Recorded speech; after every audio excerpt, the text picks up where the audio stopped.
Oh, hey everyone. We've got a situation where we've had a lot of people have questions about how the election vote's done. Did it count? Is it rigged? I'm here to help. I'm not running anywhere. I'm explaining all of this to you guys.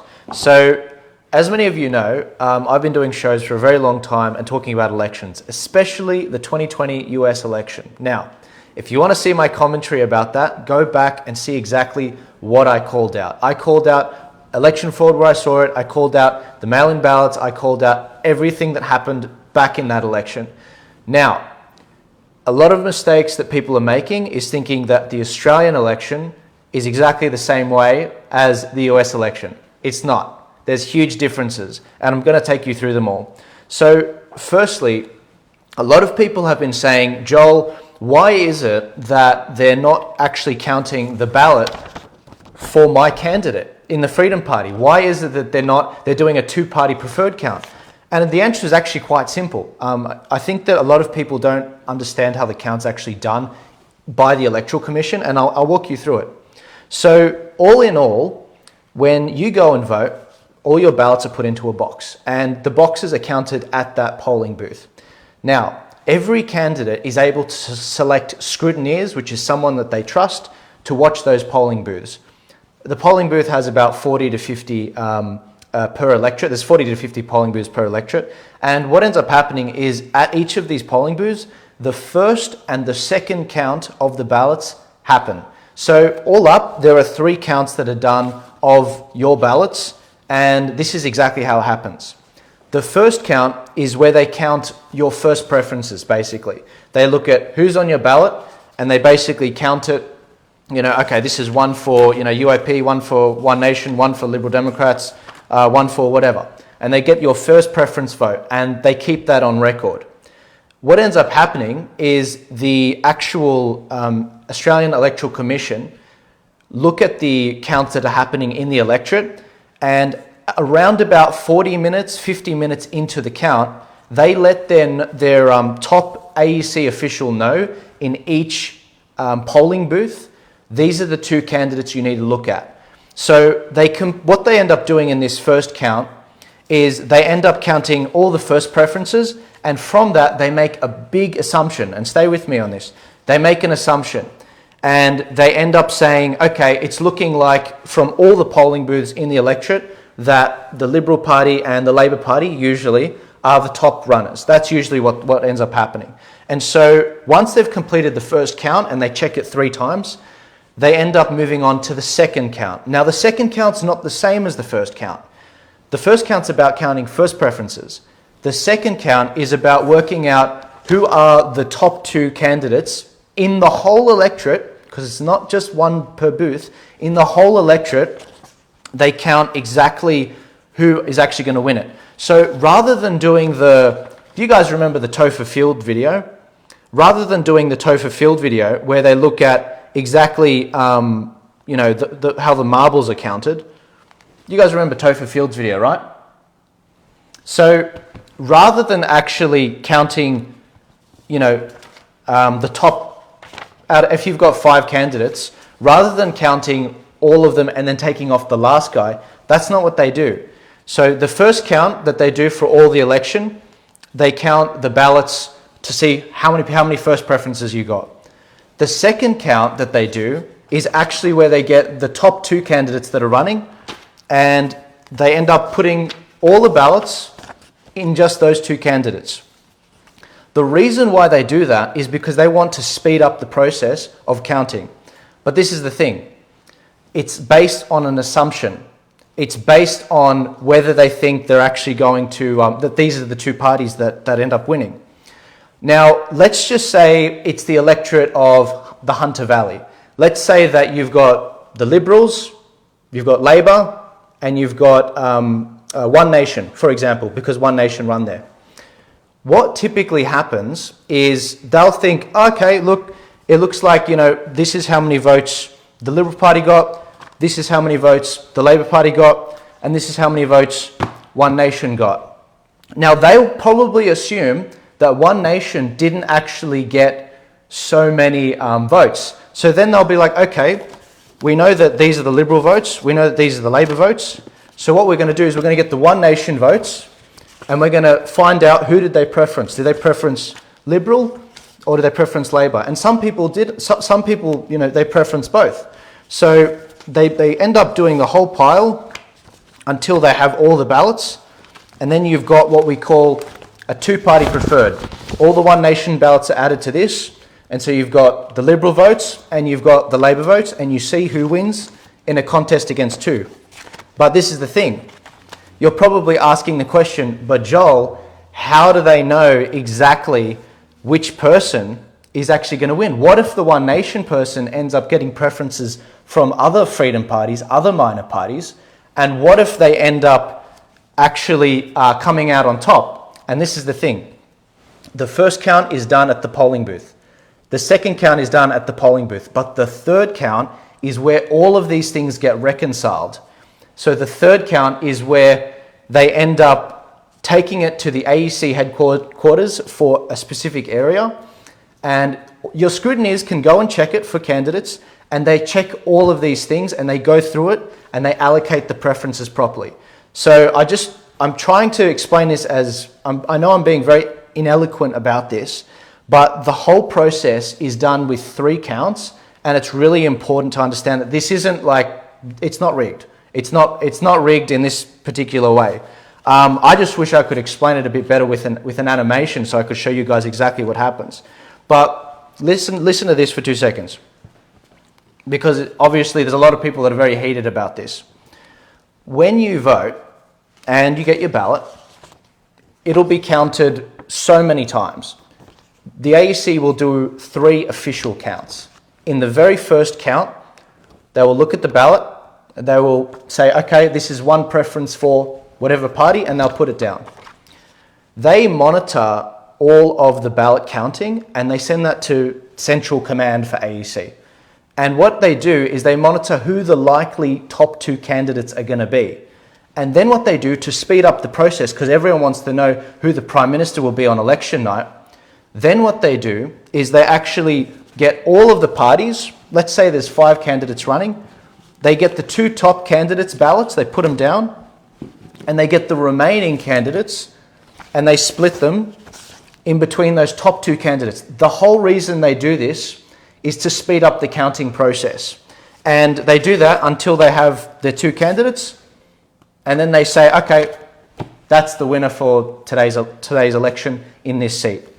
But in the third count, what ends up happening is they send all of these ballots to the AEC and they get checked again. And that is often, it's happened in seats before. I think it happened in, was it Warringah or another seat? They actually ended up going and saying that, you guys got it wrong. It turns out that the top 2 candidates didn't actually get in. It was the third candidate. They got all the preferences from the freedom parties. So when it comes to what's going on with this particular vote, it's important to understand that it's actually not rigged. I know a lot of people who work in the AEC. I know a lot of people who were training people at the AEC, and these are like training ballots that a friend of mine gave to me for this explanation. This is actually how they do the count. And when they take the ballots to the AEC, that's when you see the TOFA field video.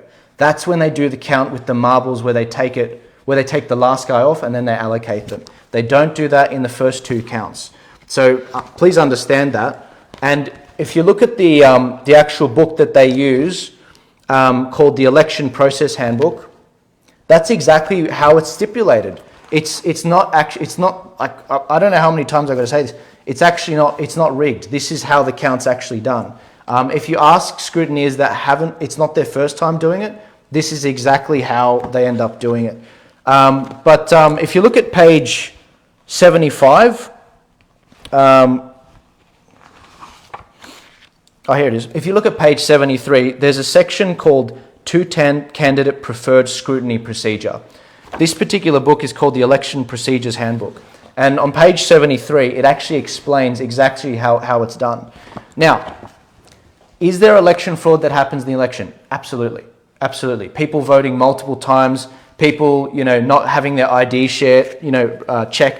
That's the sort of election interference we see. But in terms of the way they count the vote 3 times, that's not a thing. You know, the first time they get the ballot, they count it and they allocate the first preferences. The second time they get the ballot, they do it between the top 2 candidates, and then they allocate it that way. And then on the third ballot, the third time they count it, they end up taking it to AEC headquarters and they end up doing it there. So I really want to hammer that point home. Now, a lot of people have been saying that they're not actually counting the Senate ballots properly. Well, as I said before, there are 3 counts of the ballots. The problem with the Senate ballot is, as you know, it's the really long ballot, and what it ends up actually, the way it ends up being counted is actually quite complicated, and there's lots of different ways you can vote on it. Now, a lot of people, the way they've done their ballot for the Senate, it ends up being done in a way that only the computer will actually count it. So when you do your Senate ballot, they do a very rough, in the first few counts, they do a very rough count of it to work out who roughly is going to win. But then they send all the ballots to the AEC headquarters, and the scrutineers are always there, scrutineers from Kansas, they're always checking it, and they end up, the Senate ballot ends up getting counted by a computer. So the AEC workers, they manually get the Senate ballot, they put in the actual the actual preferencing for it, and then they do it really quickly once it's in the computer. It does it instantly. So when a lot of people have been saying the AEC workers aren't counting it properly, well, they actually are, because it gets manually put into the computer, and then it gets spat out. For all those people saying rigged, give me one example exactly how it's rigged, other than the ID, and then I'll explain it. But we can't just have it where it's like totally rigged. I'm explaining it. I'm reading it exactly from the handbook how it's done. And I'd rather a substantive one. People saying you didn't have to show ID. Yeah, absolutely, you didn't have to show ID. And that's something that needs to be fixed, absolutely. But add it in the comments. I'm waiting to see it. The other one was, could they print more ballots? Could they print more ballots and bring it into the election and actually end up rigging the thing? The answer is no. I'll tell you why. Because the amount of ballots that are on hand is documented. You're not allowed to add more ballots. The amount of people that are going and coming from the voting center is also documented and watched. They have an AEC worker that watches that. You'd also, in order to pull something off where they do that, they would have to have no scrutineers in the room from the candidates. They would have to have all the AEC workers bought off, and I don't think that's a thing, because I know a lot of these people there. And to the person in the comments saying Dominion, we don't use Dominion voting systems in Australia. I don't want to see that again. And the other thing is, they'd need access to a printer for these ballots, which is a very specific printer to actually do that. So no, I don't accept that. You know, they're just printing off ballots and bringing them in. That's not a thing. I talked about how this happened in the US. It happened over there. In the Australian election, no, that's not a thing. The other thing is, I want to give you an update on where the actual election goes. So, in the lower house, we've seen a situation where the major parties have basically, the Liberal Party's been decimated. The Labor Party's primary vote has also dropped. And if you look at the result, the major parties have been defunded by something like $10 million. That's what it's looking like right now. That's huge. That's a huge success. With the turning point how to vote cards that we ended up doing, that was one of the goals that we had. The other goal was we wanted to reduce the margin in a lot of these seats. And we've done exactly that. That's really good. That's excellent. In terms of the actual vote in the lower house, it's looking like Labor's going to form government, possibly with the Greens in a coalition sort of sense. The Greens are providing four lower house spots, and the Labor Party have like, I think 72 spots. So what we're seeing is a situation where Labor's going to have the lower house, and there's a lot of teal independents that got elected. Now, if you use the put the majors last system, you are responsible for partly helping these teal independents get elected. On all the Turning Point Australia How to Vote cards, we put the teal independents at the very bottom. We didn't want to see them get up. But what we saw from the put the majors last system was that you ended up essentially getting all of these teal independents elected because they're above the majors on your card. So I just want to make that absolutely clear. In terms of the Senate vote, where things are panning out, the Freedom parties are actually still in it by the skin of their teeth. In every state, so South Australia, Tasmania, WA, Victoria, Queensland, New South Wales, six senators are still up for grabs, and it's looking like the Freedom parties might actually get it. Now, if you didn't vote on election day and we lose by that many votes, I'm going to be very angry, because we are, for the first time, we have actually conceptualized how big the Freedom community is. And it turns out it's about 1 to 2 million people. Actually, a little bit more. It's a little bit like about 15 to 16% of the population in Australia. That equates to one senator in every state. Now, we're waiting for the preferencing to finish with the Senate. They've counted about 40% of the votes for the Senate, and the computers are still doing the how to vote cards, and that involves them getting the ballot and putting them in manually, and then the computer spits it out. But what we're seeing right now is we're conceptualizing how big the Freedom community actually is. So that's the update for where things are. Sorry, I couldn't explain this a little bit better. I'm still trying to. I'm obviously not. I don't work with the AEC, and I'm not trying to. I'm trying to explain exactly what the process is. A lot of people have said, Joel, I saw what happened. I was a scrutineer at these polling places, and I ended up seeing, this envelope get opened up by the top AEC guy there. That's normal, guys. That's totally normal. It's actually in their book. This is exactly what they do. The first vote for your ballots is to work out who got the most first preferences, so they can work out across the whole electorate how many votes there are. And then what ends up happening is they get in that envelope, the top AEC worker says, okay, now we're gonna actually count all the top two ballot winners, and that is the Liberal candidate and the Labor candidate, and that's typically who ends up winning it. And then from there, in the second count, that's all they do. They see who got the most out of those two. So they don't have to look at the preferences of who first, second, third from the Freedom candidates. And that gives them the winner of the seat straight away. But the third count, which happens at the AEC headquarters, the third count that happens, that's where a lot of the problems get ironed out. That's where a lot of the, if there was a third candidate that got up and it turns out that, let me put it to you this way.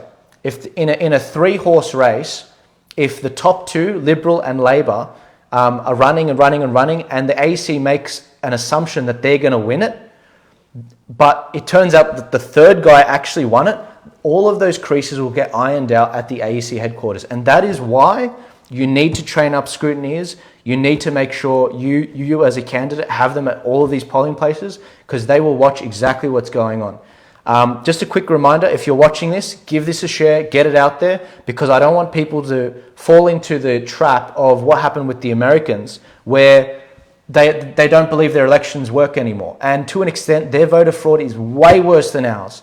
Australia's elections are run very, very well. Is it perfect? No. Should we be showing ID at the voting booth? Absolutely. Are there other ways that cheating happens? Absolutely. But we need to stay focused on where that happens. That's stuff we can address. The way the AEC counts the votes, it's all written here, guys. You can see it. It's public information how they count the vote. It's not a thing. Look it up, the Election Procedures Handbook. And it's really important that you don't just say it's rigged. Don't do what they did when Donald Trump won the 2016 election. Don't be like the Russiagate people. Russia interfered. That's not what's going on. The reality is we did not do enough. We didn't. We did not get enough votes in mainstream Australia. And this is something I tried to warn a lot of people in the Freedom community months out from the election. I said, guys, I estimate the Freedom community to be 1 to 2 million people. I think that we need to actually reach out to the remaining 23 million people. And that is exactly what we've ended up seeing. Now, if you look at the map of Australia, I also made the point, and this is the thing, a lot of people are saying it's rigged. Okay, all right. I don't believe that for a second. And I've addressed all those points in this video. But the reason why I know it's not rigged is because I predicted exactly how it was going to pan out. I said, okay, it's going to be either a Labor win in their own right, 76 seats, or a hung parliament with Labor still forming government. Okay, where are the Freedom Parties going to win seats? That was the question I asked. And I just said, guys, in the lower house, the Freedom Parties are not going to get up. They're not going to get up in anywhere. The only guy that's going to get up from the Freedom candidates is going to be Bob Katter. I always said it, in the seat of Kennedy, and he ended up getting up. I even said Craig Kelly would lose his seat, even though he's held it for 11 years, and he lost it. But no one wanted to believe it. People thought we were going to form government. So why did I, carry on and keep giving people hope on this stuff? Because there was hope, and there is hope. The Senate is still in play. We could still get the balance of power in the Senate. That was the discussion I was having before. And the balance of power in the Senate could be captured by the Freedom Parties. That was the whole point. And so we had all these lower house members running to help get senators elected. So we can see exactly what ends up happening in the Senate. Now, in the Senate, as I said before, it's looking like, it's going to be, all of the states are in play. It all depends how the vote pans out. They've only counted 40% of the vote, and we're going to end up seeing exactly how that pans out. Someone said, Joel, can you address the Senate writ issue, please? I'm not across the writ issue, but I have one thing to say to the constitutionalists. If you're upset about, as you say, these criminals in government actually rigging the election, do you think they're going to play fair? Do you think they're going to play fair with this? Do you think that, okay, we didn't do the writ, therefore we've got to redo the whole election? I mean, let's be real about this. They're not going to do it. If they're as bad as you say, if they're as criminal as you say, they're not going to do it. All right? And that's the important thing. Now, this is the thing. It's looking like Labor probably will end up winning in the Senate as well. So there will be no crossbench in the Senate from Freedom Parties or in the lower house to stop their legislation. What does that mean? And I might be speaking too soon because we don't have the Senate results yet, but it means that we're probably in for some pain. It means that, there's a lot of things that happen in this country which is going to drive a lot of mainstream Australians into the Freedom Party's hands. And that is the path forward, to constantly make sure you're building an audience, making sure you're building a network, building a community, and seeing a situation where we actually end up having a community that can stand up at the following elections. In a week's time, I'll be starting work up again for Victoria and for New South Wales. We've got state elections that are happening. A lot of people, they've put too much stock in the federal election. It wasn't Scott Morrison that locked down Melbourne. It wasn't Scott Morrison that locked down Sydney, all the other states. It was Palaszczuk in Queensland, it was McGowan in WA, it was the South Australian Premier who's now gone, it was Gladys Berejiklian who's now gone in New South Wales, and in Victoria it was Daniel Andrews. Now in November, we need to take these lessons from this federal election and we need to apply them to Victoria. I'll be devoting a lot of resources to Victoria, a lot of my own money, a lot of my own time and energy to give Victorians, not New South Wales people, but Victorians the resources to push back. The same goes for New South Wales. We'll be devoting more resources to that as well. That's what this is about. It's so important that we remember that, we've had 40 to 50 years of this filth driving the country down the gurgler, and people were under the assumption that we were going to turn it around in a one election for people who would be there for 3 years. I mean, guys, in order to turn this back, you must win back average Australians. We must win them back. The socialists did this thing, the cultural Marxists did this thing called the Long March through the institutions. What is it? Well, when communism wasn't really working in the Soviet Union in the early 20th century, there was this guy called Antonio Gramsci. And after the fall of the Soviet Union, a lot of his theories were picked up and ran with. He was saying that you're not meant to capture power by using the police and the state and government.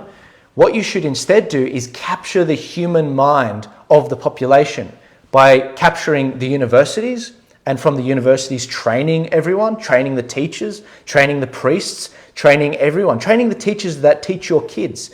The other one is, Hollywood, actually educating people through art. And what we've seen, because of this long march through the institutions, going through government and everything, is now they control all the journalists. They control all of Hollywood. They control everything. Now, but this is the thing though. It's not control as in, I've paid you off, you're going to do what I say. In most cases it is. But what it is a lot of these people, they genuinely believe what they have been taught in these universities about Marxism, about increasing taxes, about climate change. These are all things they genuinely believe about. And the same goes for the COVID stuff. When you realize that, that's when you realize that the answer is in education, in actually teaching average Australians about what's going on, in creating culture. And I want to call out a few people that are doing a really good job with this. John Bernard, the TikTok guy that was predicting cases in New South Wales, a relative of mine. He takes the piss out of the government with his hilarious segments, and they reach more mainstream Australians than my segments do. He's doing God's work. He's doing a really good job. There are other people that also do that as well. The Barbecue Bulletin, great shout out to that guy. He's a good friend. He does a very good job with that stuff. Those are the things that actually will do very well. Another example, Pauline Hanson's cartoon series. Wow, really good, like marketing and educating average Australians about the way things are. It's funny, it's interesting, it's easy to watch. I'm always looking forward to the next one. And it's teaching people about the corruption happening in government. I mean, their segment on teaching people how political parties actually hide funds is amazing.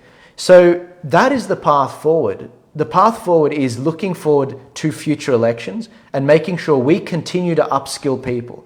If you ran as a candidate in this election, you have my absolute salute. You guys did a phenomenal job. Absolutely excellent. You are so brave in what you did, and it's been absolutely amazing to see exactly how hard you fought for each electorate.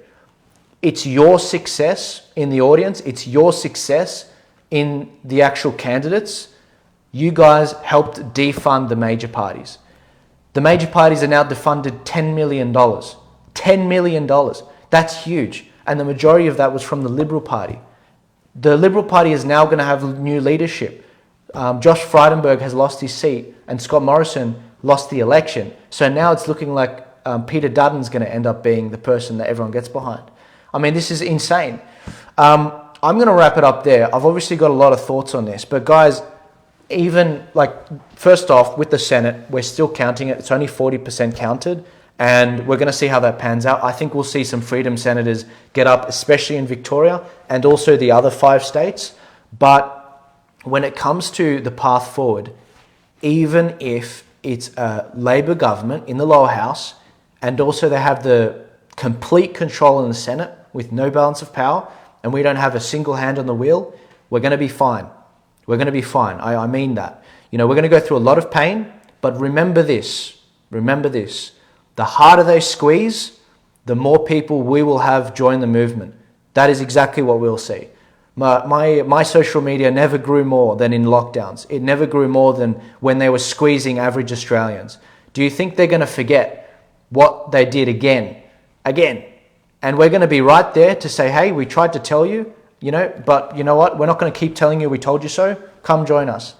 It's being able to not call these people sheep. They've been deceived. We've got to look at them as average Australians. When it comes to where we go forward, our country is in for a lot of pain. But consider this. In America, they didn't elect Trump in 2020. They didn't. And now they're going through a lot of pain. Under Trump, they had $2 a gallon for fuel. Now they've got $5. Now everyone is chanting, where is Trump? Where is he? We want Trump back. Why do we have Biden? They're all calling for an early election, but they've still got Biden in for another 2.5 years. This is exactly what's going to probably happen in Australia, but the only difference is we don't have proper candidates to get behind yet. We've got to get behind a lot of the cultural movers in our society. There are a lot of alternative media in our country we've got to help and support. You know, I'm not going anywhere. I made my career change a long time ago when the government took my job away from construction. I'm right here. You know, I'm sticking right with you guys to the end. But when it comes to what ends up happening in the future, we're going to be fine. We will be fine. I mean it. I'm not going to lie and say that people aren't going to commit suicide. I'm not going to lie and say that people aren't going to, you know, suffer because of the cost of living and inflation. No, that stuff's going to happen. It is going to happen. And it's going to make people very angry. But this is the price of elections. Elections have a cost. And we need to fight harder. If you look at the effort that the Teal Independents did, they got, you know, something like 5% of the vote around the country, something crazy. But they only ran in 20 seats. So their efforts were concentrated. They ended up doing way more than a lot of the freedom parties in electorates, way more. They had decorated a lot of the voting booths, a lot of the public schools with their teal everywhere. And what ended up happening was they outmaneuvered us. They had the money to do it. They had $20 million from Simon Holmes à Court, and that it was a long, drawn-out, you know, campaign. We didn't do that. How is it we were able to have hundreds of thousands of people rock up to Canberra, but we couldn't get them to man the polling booths? How is it? It's wild. You know, I was talking to a candidate today, and he was almost in tears before election day because he had people pulling out of handing out cards at certain booths, and he had to. There's 50 booths in his electorate. How is he going to man them all? And he had people pulling out. I mean, learn the lessons. We were outperformed. And so when I see people saying it's rigged, it's like, no. That's crap. That's absolute crap. This is why. I've just explained to you why it's not rigged. And you can go back and listen to the video. And we didn't do a good job. In fact, I knew that we weren't going to do a good job because I kept saying it a week ago, a month ago. Go look at my interview with Michael Gray Griffith from Cafe Lockdown. I predicted all of this stuff a week ago. That is exactly how I know it's not rigged, because it was making all the signs saying that we hadn't done enough, and we didn't. And that's okay. That's okay. I'm sticking with you. We're going to learn because of it. We're going to move forward. The freedom community is going to keep growing. But just remember that it's not like it was out of our control. There was a lot more we could have done as a community, and I did everything I could. I left it all in the field. You know, a lot of these candidates that ran around the country, they did their absolute utmost, but they did not have the backing of people that rocked up to protest. They did not have the backing to hand out how to vote cards, to actually go and put signs up everywhere, to back them on election day at polling booths. They didn't have that backing. And to make matters worse, some of the political parties they were with did not give them sufficient resources to do that. If you want something done right, you've got to do it yourself. That's why, you know, I started Turning Point in Australia and brought the brand out. And that's why I'm so passionate about moving forward, focusing on future elections and making sure we smash this. There are 1,200 people listening concurrently right now on Facebook. Give this a share out, and everything I've said will become the dominant opinion going forward. We need to move forward, onwards and upwards. I am very happy about this, some of the results in the lower house, especially with a lot of the fake Liberal Party members losing their seats, especially the ones that voted against religious freedom. I'm very happy about the fact we've defunded the major parties $10 million. That's excellent. That was one of the objectives. I'm very happy that we've seen a lot of the safe seats get reduced in margin so that they're easier to get in the next election. And I'm very happy with the amount of experience people have garnered over the last few years. And I'm really excited to see how the Senate vote pans out. I'll see you guys all later. Remember to give it a share. If 1,000 of you share it, it'll end up getting tens of thousands of views. It'll end up getting like 50,000 views. But, you know, this is just another thing where I say do it and it ends up happening. But if you don't do it, it doesn't happen. Look, we'll learn. We're learning slowly. I will see you guys later. Remember, if you've got any questions about how that Senate vote is and all those questions around the Senate vote, and also the lower house and how there's all these conspiracies about it, just read the book. Read the book about how they do it. There's no surprises here. I knew they were going to count it that way before the election. It's not rigged. It's way better than the US system. And if you doubt my integrity on that, look at me and how I called out the US election at the end of 2020 and early 2021. You'll see my commentary on that. I'll see you guys later.